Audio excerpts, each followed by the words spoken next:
আসসালামু আলাইকুম। আশা করছি সবাই আল্লাহর রহমতে অনেক ভালো আছেন।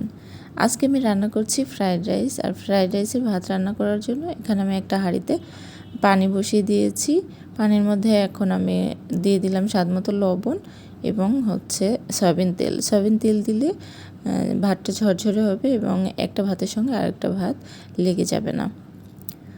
তো এখন এর মধ্যে আমি দিয়ে দিচ্ছি পোলার চাল। এখানে আমি 1 কাপ পোলার চাল দিয়েছি। আর পোলার চালটাকে আমি আধা ঘন্টা আগে ধুয়ে পানিতে একটু ভিজিয়ে রেখেছিলাম। এতে করে ফ্রাইড রাইসের ভাতটা ঝরঝরে হবে। তো পানি ফুটে উঠলে আমি চালটাকে এর মধ্যে দিয়ে দিয়েছি। এবার চালটা ফুটে উঠেছে। আমি একটু চেক করে দেখে নিলাম যে চালটা ঠিকভাবে সিদ্ধ হয়েছে কিনা। এখানে আমি 80%-এর মতো সিদ্ধ করে নিয়েছি। তো তোমার ফ্রাইড রাইসের জন্য ভাতটা রান্না করা হয়ে গিয়েছে।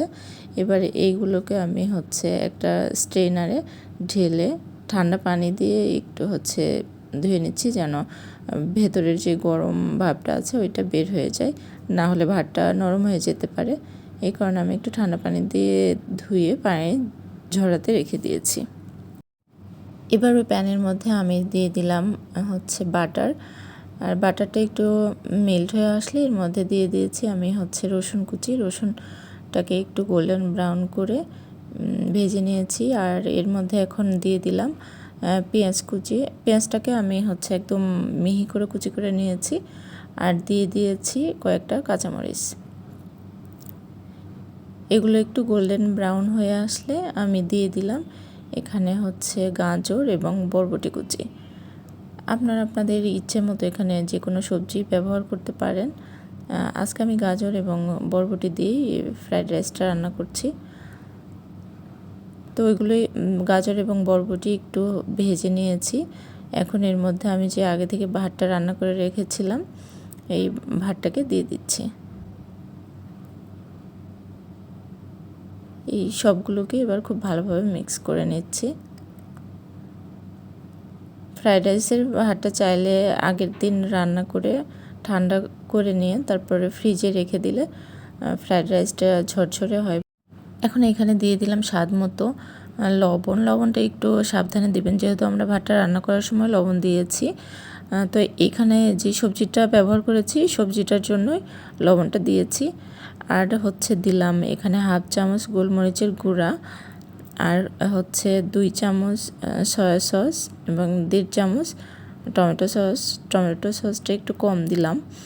আর দিয়েছি এখানে 1/2 চামচের মতো চিনি। চিনিটা একটু ব্যালেন্স করার জন্য এখানে দিলাম।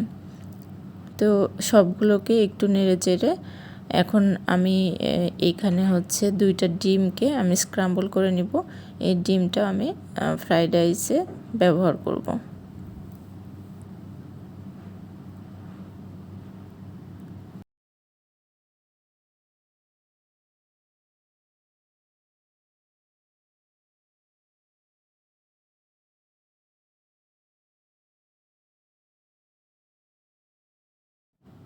এবার এই ডিমটাকে আমি ফ্রাইড রাইসের মধ্যে দিয়ে এগুলোকে খুব ভালোভাবে আরও কিছুক্ষণ নেড়ে মিশিয়ে নেব।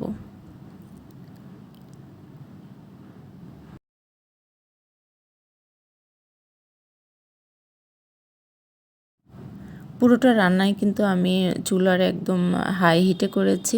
চাইনিজ রান্না হাই হিটে করলেই এর টেস্টটা ভালো আসে। তো এই তো আমার ফ্রাইড রাইসটা একদম হয়ে গেছে।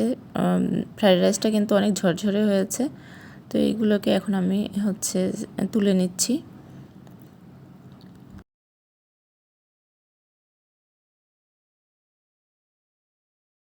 তো এই তো খুবই অল্প উপকরণে ঝটপট ঝরঝরে ফ্রাইড রাইস রান্না করে নিলাম।